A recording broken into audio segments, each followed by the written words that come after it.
എത്ര തൊഴുതിട്ടും മതി വരുന്നില്ലല്ലോ അച്ചായി പൊന്നുമോൾക്ക്.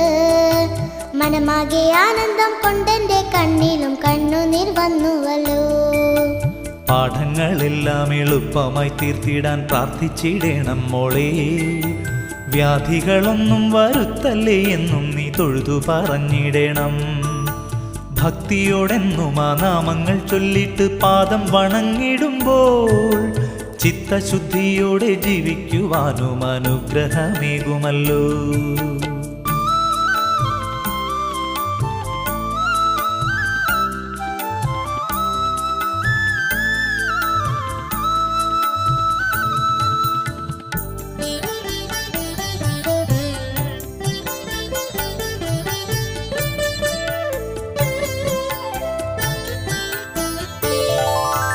ഏട്ടനെ പോലെന്റെ കൂട്ടിനായി വന്നിടാൻ ശ്രീമുരു